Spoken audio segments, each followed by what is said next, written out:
যে এই নির্বাচনটা এই বছরের যেটা লোকসভা নির্বাচন, এটা ধলাই সমষ্টির আমরা যারা মানুষ আমাদের কাছে একটা আলাদা লোকসভা নির্বাচন। আমরা শুরু থেকে আমরা লক্ষ্য করেছি যে যখনই লোকসভার প্রার্থী যে দলই দেখ না কেন শিলচর থেকে লোকসভার প্রার্থী দেওয়া হয়।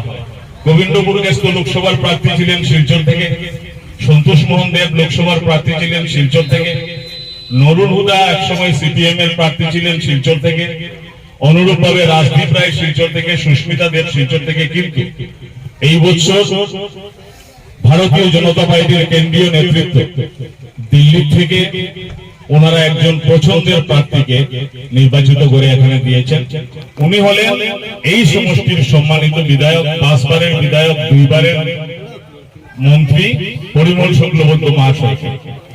অন্যান্য বছর নির্বাচনের সময় আমরা লক্ষ্য করি, আমরা যারা কোনো না কোনো ভাবে রাজনীতির সঙ্গে জড়িত আছি, যে প্রার্থীর জন্য একটা প্যানেল তৈরি করা হয়।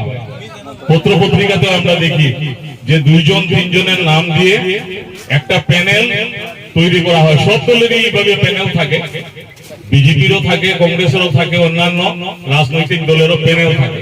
কিন্তু এইবার একটা জিনিস লক্ষ্য করলাম, ভারতীয় জনতা পার্টির কিন্তু কোনো প্যানেল নেই।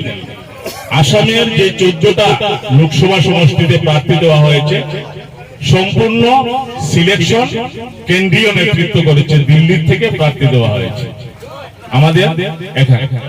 এখন প্রশ্নটা হলো যে এবার আমাদের ভোট বদরপুরকে ইনক্লুড করা হয়েছে ডিলিমিটেশন।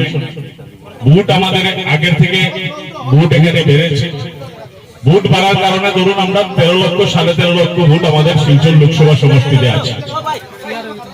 শিলচরের সাধারণ মানুষের সঙ্গে কথা বললে ওনারা বলেন কোন দলের না, কোন কংগ্রেস বিজেপি দলের মানুষ না, সাধারণ মানুষের সঙ্গে কথা বললে ওনারা বলেন যে পরিমল শুক্লবৈদ্য মহাশয় এই নির্বাচনে 8 লক্ষ ভোট পাবেন।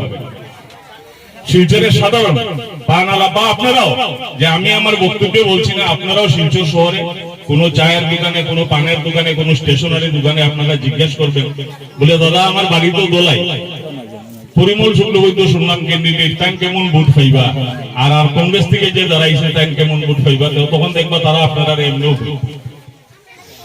কইব। শিলচরের মানুষের মুখে মুখে একটা কথা আই গেছে যে 10-11 লাখ ভোট কাস্টিং হইব, পরিমল শুক্লবৈদ্য 8 লাখ পাইব, বাকি যারা ক্যান্ডিডেট আছে খুচরা উসরা মিলিয়া ওই 2-3 লাখ ভোটে তারা বাটাবাটি করবে। আমরা একমত হয়ে আমরা ভারতীয় জনতা পার্টিকে ভোট দেবো। বন্ধুগণ আপনারা আগে ছিলেন যে পার্টির সঙ্গে আপনারা কাজ করেছিলেন, বন্ধুগণ আপনারা জানেন কংগ্রেস দেশকে 77 বছর রাজত্ব করেছে, আর আপনারা দেখেন মানুষ সহজ মানুষকে কি করেছেন, ঠকিয়েছেন। বন্ধুগণ এখানে অনেক মহিলা মারা আছেন, আজকের দিনে ওরা আমাদের সাথে আছেন। এত মাইনরিটি মানুষ আমাদের পার্টিতে জয়েন করছেন, আজকের দিনে না হলে 3টা মিটিং এ না হলে 500 মানুষ জয়েন করবেন।